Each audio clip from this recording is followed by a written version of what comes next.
Ladies and gentlemen, let's welcome Mr. Archie Griffin. Archie.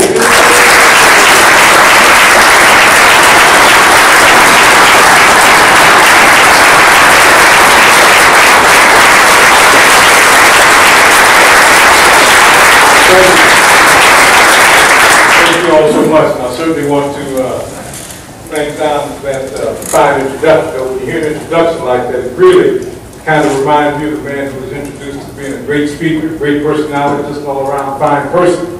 He was so impressed with his introduction, he could hardly wait to hear what he was going to say. Sometimes, you know, he meditated on his greatness, and he started to think about how great he was, and all of a sudden he asked his wife, he said, you know, honey, I wonder how many really, really great people there are in this world today. She looked up at him and said, I don't know, but there's one less than you think. But it truly is a pleasure to be here with you this evening. I do want to thank Don for that introduction, and also thank Don for the wonderful work that he's doing with the Alumni Association. Don is on our board. He's one of my bosses, and he's just doing an outstanding job for us at the university, and I really do appreciate that, Don, and I want you to know that in front of this group here, because you do a terrific job. Thank you so very, very much. Again, it's a pleasure to be here to Rich Charles in Kansas City visiting with so many great Buckeyes. You know, one of the best parts of my job is that it gives me the opportunity to meet so many people who share tremendous love of Ohio State, and there's no doubt that all of you love our great university. Wouldn't you agree? But it also gives me a chance to come to a city and enjoy some good barbecue. It really does. I look forward to coming to Kansas City because I know that you have some great barbecue here, and I'm a big barbecue fan. And I don't think it's any better than it is right here in Kansas City. Before I go further, I do want to make sure that I recognize some people who are doing some great things here, and certainly the Alumni Club here in Kansas City doing wonderful work. But I'd also like to recognize club presidents Chris Campbell and past President Paul Young for their outstanding contributions. All right. You know, the quality of a club often falls on the quality of its leadership, and when you see the great work being done by Buckeyes here in Kansas City, I can tell you, you have some outstanding leadership. And I'd like to thank Denny Hamlin also. Denny, thank you for being a real host and the great job that you did here in putting this event together. I want to also recognize our scholarship coordinator, Zamir Ibrahim, for the wonderful work he has done. I firmly believe that scholarship fundraising is one of the most important things our alumni groups do. I know the Kansas City Buckeyes raise $2,500, give a $2,500 scholarship each year, and that's very, very impressive. You know that when you can help young people, you're doing really good things. And one more thing I want to do is recognize this club for its outstanding use of social media. And that's what Don was talking about. I know the club has a very active Facebook and Twitter page.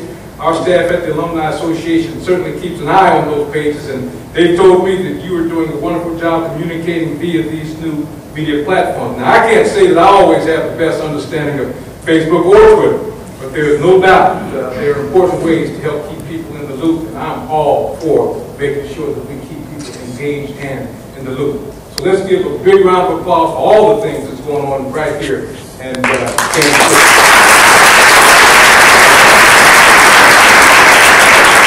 I was going to bring you up to date today, but Don kind of brought you up to date on what's happening at the Alumni Association with our latest news.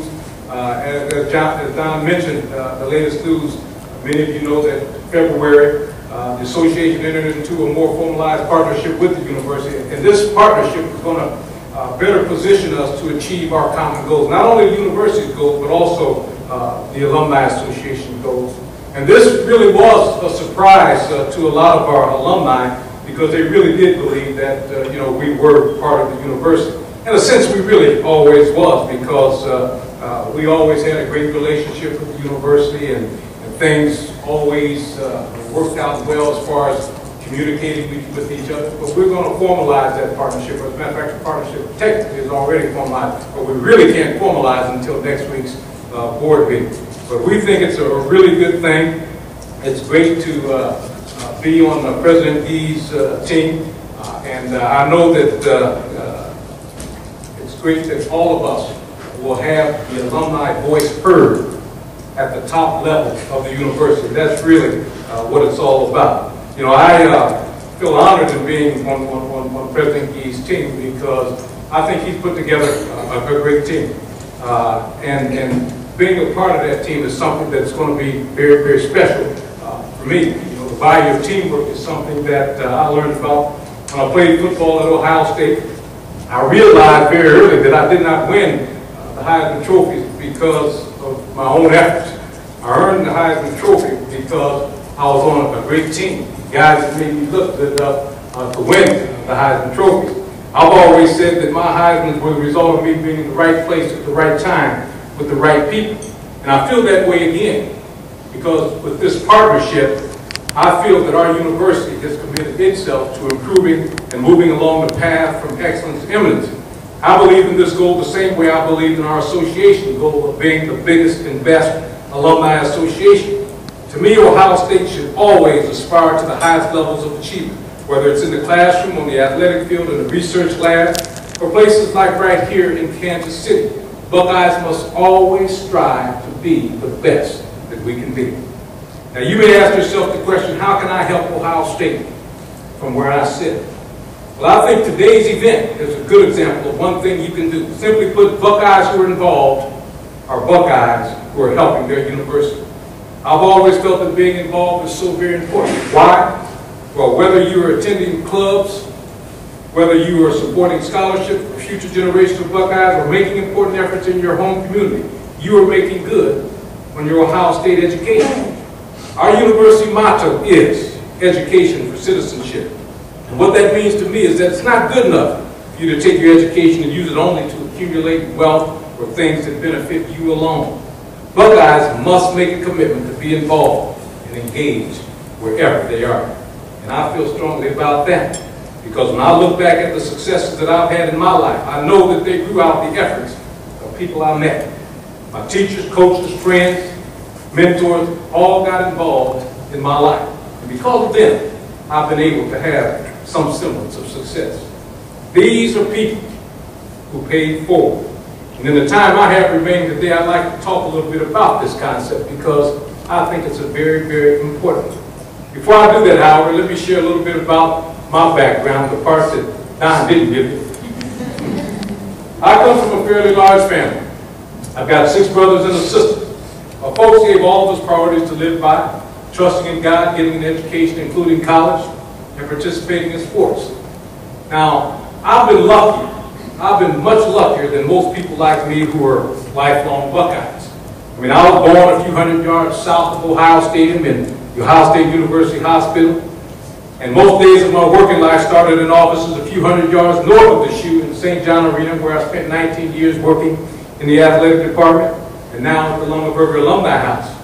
And you know, it would probably be unfair to say, that on a campus that features the Oval, Mirror Lake, the magnificent Fisher College of Business, the new Ohio Union, the renovated Thompson Library, the best medicine, veterinary, and law colleges, and so much more, that a football stadium would be the center. But who said I was going to be fair? You see, for me, really from that building, the people who worked, performed, and taught there, they taught me the life lessons that have led to a lot of the success that I enjoy today. Now, I'm going to tell the story that Don was trying to tell you earlier. I'm going to tell you this story because it really is a big part of my life with Ohio State. When I was coming out of high school and I was being recruited, I was recruited by a lot of different schools. Ohio State started recruiting me late. But when Ohio State started recruiting me, a lot of people told me that I shouldn't go to Ohio State. They said, Archie, Woody Hayes, he's recruiting you because he doesn't want you to go to Michigan. He doesn't want you to play against him. They said, you're too small. Coach Hayes, you know, he only recruits the backs well over 200 pounds. You're never going to get a chance to play at Ohio State. They said, you're going to get lost in the shuffle. and Arnie knows what I'm talking about, he had over 100 ball players. They said, you're going to get lost in the shuffle. You better go to a smaller school where you're going to get a chance to play. Well, being an athlete, I felt that I knew my ability better than anyone else, so I took it as a challenge. Come to Ohio State University. And I'll never forget when I reported to camp in the summer of 1972. When I reported to camp, I was put at the back. Put at the back meant playing on the 15. Playing on the 15 meant playing on the scout squad. And some of you know what that is. That's more or less the meat squad. I mean, we were the guys that took the beating every day in practice from the first teamers. Our job was to run the opposing team plays while the first team defense got their practice off the butts. And you're talking about discouraging. I got to tell you something. That was really, really discouraging. Because for some strange reason, our first team defense seemed to know what plays we were running and when we were going to run them. And as a running back, you couldn't gain any yardage at all against that first team defense. Well, that first year, our first game was against the University of Iowa, and it was a home game. And because it was a home game, Coach Hayes, he allowed everyone to dress because he believed that if you practice for Ohio State, then you should be identified in Ohio State University. And I was really happy about that because that would at least show that I was part of the team. You know, even though there were 3 number 45s out on the field. Well, the night before every home game, Coach Hayes, he would take the varsity, which was about 60 players or so, he'd take them off campus to a hotel. And we as freshmen and reserves, we would stay in the dormitory and we'd meet up with the varsity the day of the game at the stadium. But that game against Iowa started and we were beating Iowa pretty bad. And in the fourth quarter, with a couple minutes to go in the game, Coach Hayes decided that he'd give a few freshmen an opportunity to play. And I was one of those freshmen. I remember him calling me off the bench to get into the game. I remember how excited I was because this was my big chance. If I could get in the game, run for a touchdown, or maybe just make a big play, he might put me on that varsity team. And again, that's what I wanted to do. I wanted to be a part of that varsity. I wanted to prove to all the people who said that I couldn't play at Ohio State University, I wanted to prove to them that I could play at Ohio State University. Well, I went into the game, got into the huddle, and to my surprise, the first play called was an 18 sweep. Now, an 18 sweep was a pitch out to me going around the right side. I mean, great opportunity. Pitch out going around the right side. Well, we broke the huddle, lined up in the I formation, and the quarterback started calling the signals. And as he started calling the signals, I got to thinking, I said, you know, I wonder if our offensive line is going to open up the same type of hole for me as they've opened up for our other running backs to run through, because all day long they've been opening up these big holes for our running backs to run through, and I just wonder whether they're going to do the same thing for me. Well, the ball was snapped. And as soon as the ball was snapped, I did something that was fundamentally wrong. Arnie, you tell me if I'm wrong. When you're a running back or a receiver and you're going to get a pitch out or a pass, one of the fundamental things that you're taught from day one is you've got to look the ball into your hands. You got to watch it come from the quarterback hands into your own hands. Well, when the ball was snapped, the first thing I did is I focused my attention on the hole which I was going to run through. And when I looked toward that hole, I was shocked. Because those guys had opened up a hole big enough you could drive the truck, or the hole was just that big.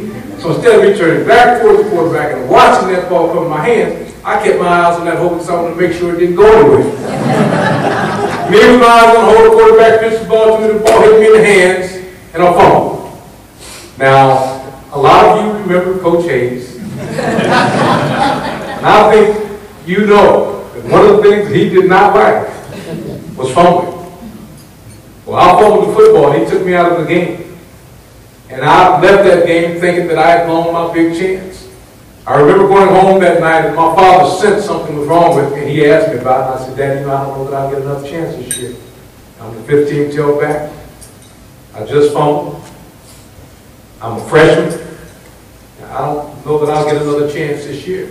My father could tell I was down a little bit, and he sat me down, and he said, you know what? You are a freshman. You got 4 years. You got a lot of time.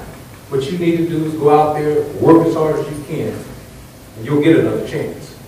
Well, I went back to practice that next week, but I was still the 15th tailback. Still on that scout squad. Still taking that beating every day from the first team. But our next game was also a home game, and we had a bye week in between. And again, that game was against North Carolina. And the night before that game, Coach Hayes, he took the varsity, which was 60 players, so took them away to a hotel. We had freshman reserves, stayed in the dormitory. We met up at the varsity, did a game at the stadium. Game against North Carolina started the first quarter. North Carolina blocked a punt of ours. Went ahead for 7-0. And all of a sudden, midway through the first quarter, called from the bench, called Griffin. Kept calling Griffin. I knew he wasn't talking to me. Kept calling Griffin. Well, I was the only Griffin on the team at the time. So I went up to Coach Hayes. He grabbed me by the shoulder pad, told me to go in the tailback. But right then I got all excited, went to run out onto the field. And when I went to run out onto the field, one of my teammates called me back. Because of all the excitement, I really forgot to take my helmet with me. Could not believe that he had meant for me to go into the game. How could he have meant for me to go into the game? I was the 15th tailback. I was on the scout squad. I had fumbled the week before, and I was a freshman. This was the first year that freshmen were eligible to play varsity football. And not many Division I coaches believed that freshmen could play Division I football. All I can tell you is that I got myself together. And I went into the game, and I'll be totally honest with you, I was in a daze the whole time. But my number was being called, and I was running with the ball. I know that I played about 2.5 quarters because I came out of the game at the beginning of the 4th quarter. When I came out of the game at the beginning of the 4th quarter, the 86,000 fans that were in Ohio State that day, they stood up and gave me a standing ovation because I rushed for 239 yards in those 2.5 quarters. I'll never ever forget that moment. And I'll never forget it because I count it as a miracle. And I mean that. I count it as a miracle. Because the night before that game, when I prayed as I do every night, I asked the Lord up above to give me a chance to play in that game. And when He gives me the chance to help me play to the best of my ability. And He did that for me. And I'm so very, very thankful for that. That was something that happened to me at the Ohio State University. And I mentioned that story to you for a couple reasons. First of all, that was the most exciting moment that I ever had playing the game of football. And I played the game of football for 23 straight years. I started when I was 9 years old, played my last game when I was 31 years old. I played in 4 Rose Bowls, played the Super Bowl. Played against Michigan 4 times, and by the way, never lost to them. That was the most exciting moment that I ever had, playing the game of football. And secondly, Woody Hayes, the man who gave me that second chance, is a man who left a lasting impression on me, and I think about him every day of my life. Not because he was a great football coach, and he certainly was that, but because of the way that he cared about people. You see, I'll never forget when he recruited me to come to Ohio State. I'll never forget when the recruiting process started out, he called my wrestling coach. Again, he recruited me late. It was my senior year during wrestling season. Called up my wrestling coach and asked if he could speak with me over the telephone. Coach let me out of practice to talk with Woody Hayes over the phone. And we had a good conversation over the phone, and during the course of the conversation, he invited me to dinner that night at his favorite restaurant. Anybody remember that restaurant? I lied. That's right. I remember hurrying home, getting dressed up, putting on my tie to go to the highlight to meet with Coach Hayes. Very excited. Got to the highlight, and we had a good dinner. But at the end of the dinner, I was a little bit disappointed. Went home that night, my father was all excited about me having a chance to talk with Coach Hayes, and he asked me how to dinner with him. I said, Daddy, I don't think he wants me to play football for him. My father said, why do you say that? I said, because he never mentioned one thing to me about football. He said, well, what did he talk about? I said, all he talked about was an education and how important it was for me to get a good education. Well, I'll never forget, my father looked me dead in the eye and he said, well, don't you think he's concerned about you as a person and not just somebody who's going to get out on the field, run for a lot of yards, or score touchdowns for him. But right then, I really didn't know. But he continued to recruit me, and I chose to go to Ohio State University. And I'll never forget the first meeting that we attended as a team. When we all sat down together, the first thing that he told us was that if we were in school for anything else other than to get a good education, then we might as well get up and leave his meeting. He had a saying that stuck with me. He always said that an athlete without an education could be headed for a bad situation. An athlete without an education could be headed for a bad situation. And folks, if you think about that, that's so true, especially in today's time when you find that a lot of athletes go to college, like Ohio State University and Michigan and big places like that, to play the game of football, just to get the opportunity to play in the professional ranks. Not really realize that there's only a very small few that can make it from college to the professional ranks. Woody Hayes cared a great deal about us. I'll never forget also about the Thursday nights when Coach Hayes would load us up in his El Camino and take us down to Children's Hospital to meet with the kids at Children's Hospital. They had a special door that we'd enter so that no one would know about it. Coach Hayes didn't want anybody to know about it. If they knew about it, he wouldn't have done it. But the reason he did it, because he knew what that would do for those kids in Children's Hospital. Because the looks on their faces as the Ohio State University football players would come in to Children's Hospital, take time to sign their articles or speak with them. It was just a great sight to see. And I'll never forget that either. I'll also never forget how Coach Hayes would encourage us to take time to visit elementary and junior high school students, to talk about our college experience, encouraging them to make going to college one of their goals in life. And how could I ever forget how Coach Hayes talked to us time and time again about Ralph Waldo Emerson's essay on compensation. Now, Coach Hayes used to paraphrase some of these sayings, but Coach Hayes used to always tell us that Ralph Waldo Emerson said, you can never pay back the good things that people do for you, but you can always pay it forward. That was Coach Hayes' big thing, pay forward. Not only did he talk about paying forward, he lived paying forward. He said you never can pay back the good that someone may have done for you, but you can always pay forward. And you can pay forward by helping someone else or by being involved in your community. See, I feel the decision to make a time commitment to volunteer, to devote precious time and energy to an important cause for most people is a difficult one. How do you balance your work time with your family time? How can you be sure you take the time to rest and recharge your body and mind for the many challenges of the day or the weeks or months ahead? For me, that's not a very tough decision anymore, because I don't feel like I have any choice. I feel like I have to pay for it, because I learned that from someone who I consider the very best. And that's why my wife, Alita, and I try to pay for it, not only with our treasure, but also with our time and our talent. And that's why we have a fund at the Columbus Foundation for children's charities in Central Ohio. And since I was able to get a grant aid scholarship at the Ohio State University, I want to make sure that it's possible for other athletes to get scholarships at the Ohio State University. So we started a fund for Olympic sports at Ohio State.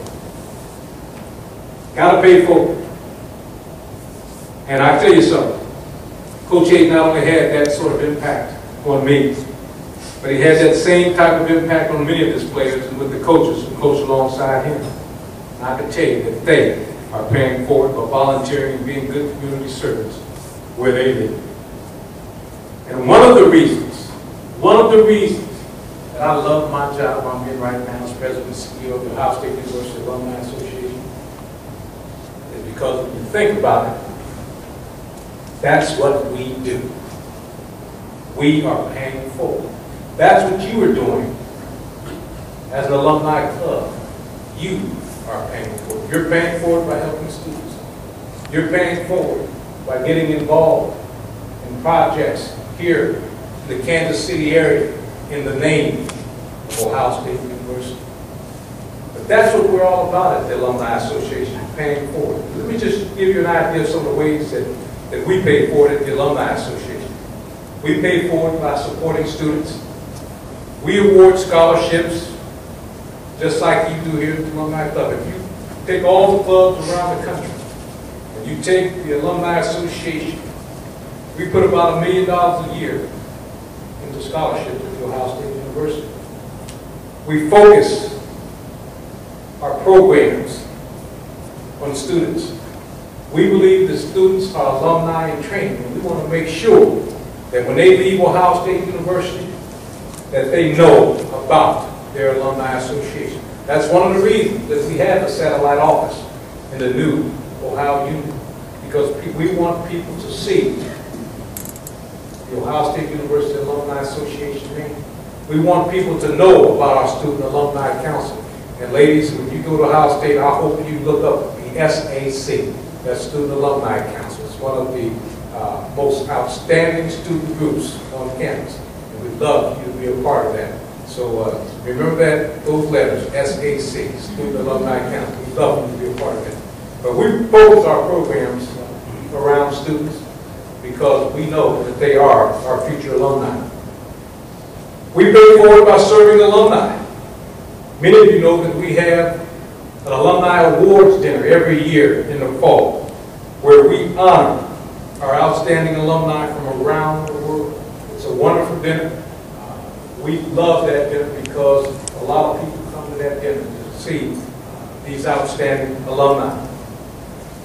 We pay forward not only by doing that, but we pay forward by our tour program. And many of you participated in our tour program. That's where our alumni travel all around the world and meet up with other alumni.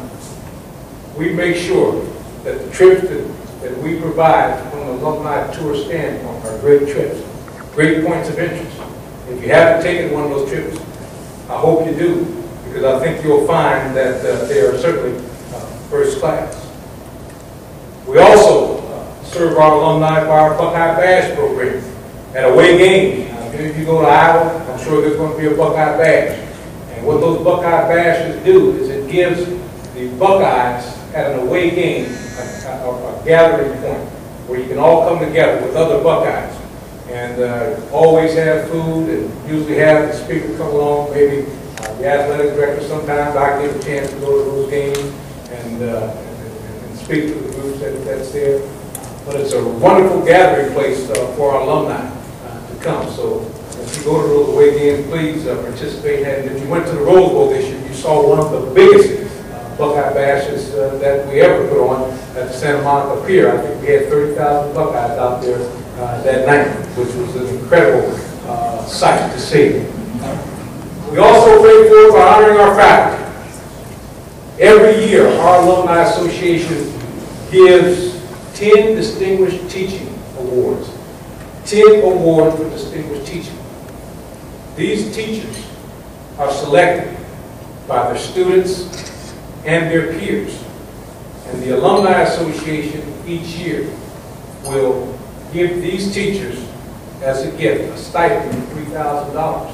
And then the university will add money to their annual salaries for winning these distinguished teaching awards. But your Alumni Association does that for these outstanding teachers. I mean, Ohio State is truly moving from excellence to eminence. And part of the reason is we have outstanding faculty that's helping that to happen. And we want to make sure that we honor that faculty. We pay forward by engaging leaders.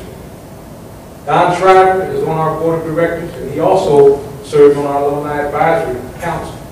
Those are two organizations that really, really do a great deal for the Alumni Association. Our Alumni Advisory Council is a group of 45 alumni who represent the different colleges of the university. And they come into town twice a year, and they give the president of the university advice on topics of his choosing. It's a great organization. The president of the university values that advice. Don talked about a little bit well, at the table we were talking about the alcohol situation and how that got to where it is today. And that advisory council had to pretty much approve what the university was pretty much doing as far as cracking down on some of that alcohol. But that advisory council, they do a wonderful job of advising the president of the university, and he really values their opinion. And then there's our board of directors. Now, I really feel that on our councils and boards, we've got some of the brightest minds in the country working for us. Our board of directors do a wonderful job of setting policy for the Alumni Association. Our board of directors, and Don in particular, is very critical in this new alignment that we have with the university. Don had the great pleasure of sitting in on all those meetings that took place with this alignment, and so he got firsthand knowledge of what was going on. And he could probably tell you that there were some really interesting meetings. But we were involved in that, and we came out of it with a win-win situation, which works for everyone. But I really believe that our board of directors are some of the best minds in America, and they do a terrific job for us. But we pay forward by engaging people, engaging our alumni in activities like that.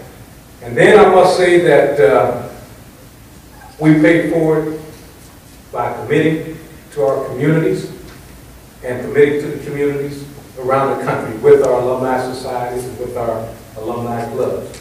You all might remember that the year that we played LSU in the national championship game, we had a fundraiser to help raise money for the Recovery School District in New Orleans after Hurricane Katrina. That fundraiser raised about $70,000 for that school district in New Orleans. The year after that, we had a Beat Hunger Bowl challenge, and we raised enough food to feed 70,000 people. So we do get involved in the community. We pay forward. I'm very proud of our record of paying forward, and I want you to know that I'm proud of what you all do here in paying forward. Because again, when it really boils down to it, that's what it's all about. At the Alumni Association, we want to engage our alumni in doing those type of things, because those type of things truly make a difference. Not only at Ohio State University, but also in the communities in which we also very, very much enjoyed the opportunity to do it.